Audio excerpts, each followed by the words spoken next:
നമസ്കാരം, ഞാൻ doctor Sherin Sharaf. August 1 മുതൽ 7 വരെ ലോകമെമ്പാടും മുലയൂട്ടൽ വാരമായി ആചരിക്കുന്നു.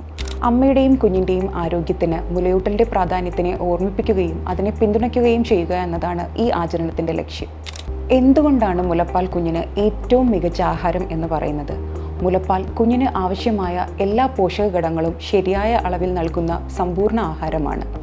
മാത്രമല്ല, കുഞ്ഞിനെ അണുബാധകളിൽ നിന്ന് സംരക്ഷിക്കുന്ന ആൻറ്റിബോഡികളും മറ്റ് പ്രതിരോധ ഘടകങ്ങളും ഇതിൽ ധാരാളമായി അടങ്ങിയിട്ടുണ്ട്. മുലയൂട്ടുന്ന കുഞ്ഞുങ്ങൾക്ക് വയറിളക്കം, ന്യൂമോണിയ, ചെവിയിലെ അണുബാധ തുടങ്ങിയ രോഗങ്ങൾ വരുവാനുള്ള സാധ്യത വളരെ കുറവാണ്. ദീർഘകാല അടിസ്ഥാനത്തിൽ അമിതവണ്ണം, ടൈപ്പ് 2 പ്രമേഹം എന്നിവയുടെ സാധ്യതയും കുറയ്ക്കാൻ മുലയൂട്ടൽ സഹായിക്കുന്നതായി പഠനങ്ങൾ സൂചിപ്പിക്കുന്നു. അമ്മയ്ക്കും മുലയൂട്ടൽ ഗുണം ചെയ്യുമോ? തീർച്ചയായും. മുലയൂട്ടൽ പ്രസവശേഷം ഗർഭപാത്രം വേഗത്തിൽ പഴയ നിലയിലാകാൻ സഹായിക്കുന്നു.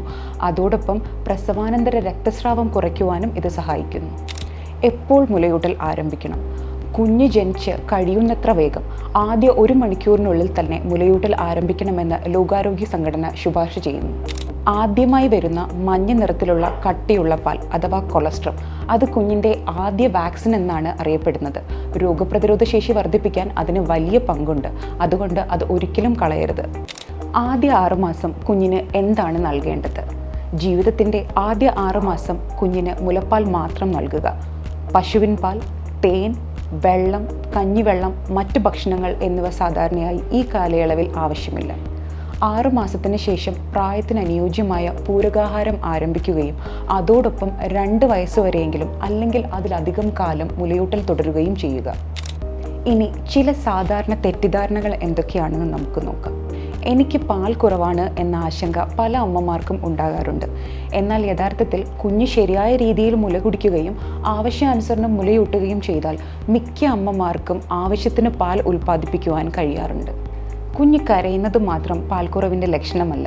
കുഞ്ഞിൻ്റെ ഭാരം, വളർച്ച, ദിവസേനയുള്ള മൂത്രത്തിൻ്റെ അളവ് എന്നിവയാണ് മതിയായ പാൽ ലഭിക്കുന്നുണ്ടോ എന്ന് വിലയിരുത്താൻ കൂടുതൽ സഹായിക്കുന്നത്. ഇനി അമ്മമാർക്ക് ചില നിർദ്ദേശങ്ങൾ. കുഞ്ഞ് ആവശ്യപ്പെടുമ്പോഴെല്ലാം മുലയൂട്ടുക. ശരിയായ പൊസിഷനും ലാച്ചും ഉറപ്പാക്കുക. അമ്മ ആവശ്യത്തിന് വെള്ളം കുടിക്കുകയും സമീകൃതമായ ഭക്ഷണം കഴിക്കുകയും ആവശ്യത്തിന് വിശ്രമിക്കുകയും ചെയ്യുക. മുലയൂട്ടുന്നതിനിടെ വേദനയോ ബുദ്ധിമുട്ടോ അനുഭവപ്പെടുകയാണെങ്കിൽ ഡോക്ടറുടെയോ ലാക്ടേഷൻ കൗൺസിലറുടെയോ സഹായം തേടുക. ഓർക്കുക, എല്ലാ അമ്മമാരുടെയും സാഹചര്യങ്ങൾ ഒരുപോലെയല്ല. ചില ആരോഗ്യ പ്രശ്നങ്ങളോ പ്രത്യേക സാഹചര്യങ്ങളോ കാരണം ചിലപ്പോൾ മുലയൂട്ടൽ സാധിക്കാതെ വരാം. അത്തരം അമ്മമാരെ കുറ്റപ്പെടുത്താതെ അവർക്ക് ആവശ്യമായ വൈദ്യസഹായവും പിന്തുണയും നൽകുകയാണ് നമ്മുടെ ഉത്തരവാദിത്വം. ഈ ലോക മുലയൂട്ടൽ വാരത്തിൽ നമുക്ക് ഒരു സന്ദേശം പങ്കുവയ്ക്കാം. മുലയൂട്ടൽ ഒരു അമ്മയുടെ മാത്രം ഉത്തരവാദിത്തമല്ല.